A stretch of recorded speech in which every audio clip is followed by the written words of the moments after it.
Tirupati sub collector కార్యాలయం దగ్గర ఉద్రిక్తత నెలకొంది. వైసీపీ అభ్యర్థి చెవిరెడ్డి మోహిత్ రెడ్డి, టీడీపీ అభ్యర్థి పులివర్తి నాని ఒకేసారి నామినేషన్ వేసేందుకు వచ్చారు.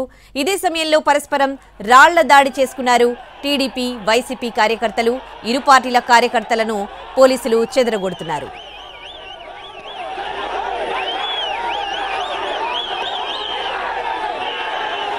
తిరుపతి సబ్ కలెక్టర్ కార్యాలయం దగ్గర ఉద్రిక్తత నెలకొంది. వైసీపీ అభ్యర్థి చెవిరెడ్డి మోహిత్ రెడ్డి, టీడీపీ అభ్యర్థి పులివర్తి నాని ఒకేసారి నామినేషన్ వేసేందుకు అక్కడికి వచ్చారు. ఇదే సమయంలో పరస్పరం ఇరువురు కార్యకర్తలు రాళ్ల దాడి చేసుకున్నారు. దానికి సంబంధించిన దృశ్యాన్ని మనం ఎన్టీవీ స్క్రీన్ మీద చూస్తున్నాం. పోలీసులు వారిని చెదరగొట్టే ప్రయత్నం చేస్తున్నారు.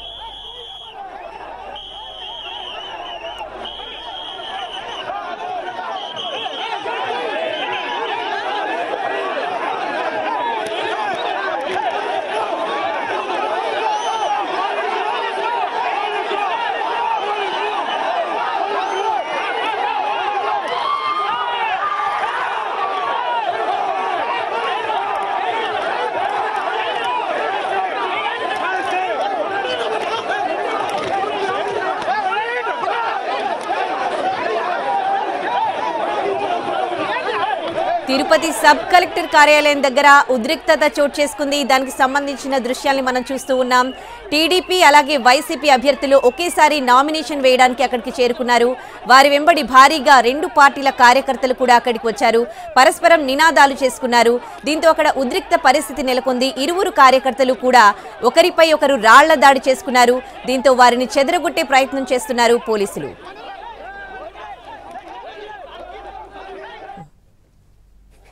దీనికి సంబంధించి పూర్తి డీటెయిల్స్ మా ప్రతినిధి కార్తీక్ అందిస్తారు ఫోన్లో. కార్తీక్, ఎట్లా ఉంది పరిస్థితి? సద్దుమణిగిందా?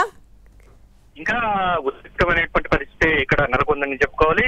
ఈ రోజు తెల్లవారుజామున ఇద్దరు కూడా చివరి రోజు కావడంతో వైఎస్ఆర్ కాంగ్రెస్ పార్టీకి చెందినటువంటి అభ్యర్థిగా మోహిత్ రెడ్డి, తెలుగుదేశం పార్టీ చంద్రగిరి అభ్యర్థిగా కూడా పులివర్తి నాని ఇద్దరు కూడా నామినేషన్ వేయడానికి భారీ ర్యాలీగా బయలుదేరడం కూడా జరిగింది. అయితే ఒకరు ఒక వైపు వస్తున్నారు, మరొక రూట్ మ్యాప్ లో తెలుగుదేశం పార్టీ వస్తుంది. అయితే రెండు శ్రేణులు కూడా ఒక్కసారిగా ఆర్ఓ కార్యాలయం ఏదైతే సబ్ కలెక్టర్ కార్యాలయం వద్దకు చేరుకోగానే ఒక్కసారిగా కూడా రెండు పార్టీల కార్యకర్తలు ఎదురెదురు పడినటువంటి నేపథ్యంలో ఈ యొక్క ఘర్షణ వాతావరణం నెలకొని చెప్పుకోవచ్చు. పరస్పరం రాళ్ళ కూడా ఒకరిపై ఒకరు చేసుకున్నటువంటి పరిస్థితి. క్రమంలో పలువురు కార్యకర్తలకు కూడా గాయాలయ్యాలని చెప్పుకోవచ్చు. గాయాలైనటువంటి వ్యక్తిని అక్కడే ఉన్నటువంటి సమీపంలో ఉన్నటువంటి ఆసుపత్రికి కూడా తీసుకెళ్లడం కూడా జరిగింది. సో తెలుగుదేశం పార్టీ కార్యకర్తలు దాడి చేశారంటూ కూడా వైఎస్ఆర్ కాంగ్రెస్ పార్టీ శ్రేణులు రాళ్ల దాడి చేసినటువంటి పరిస్థితి ఏర్పడింది. దీంతో ఒక రకమైన ఉద్రిక్త పరిస్థితి అయితే ప్రస్తుతం అక్కడ నెలకొందని చెప్పుకోవాలి. ఇరు పార్టీలకు చెందినటువంటి కార్యకర్తలని అందరినీ కూడా పంపించేటువంటి ప్రయత్నం అయితే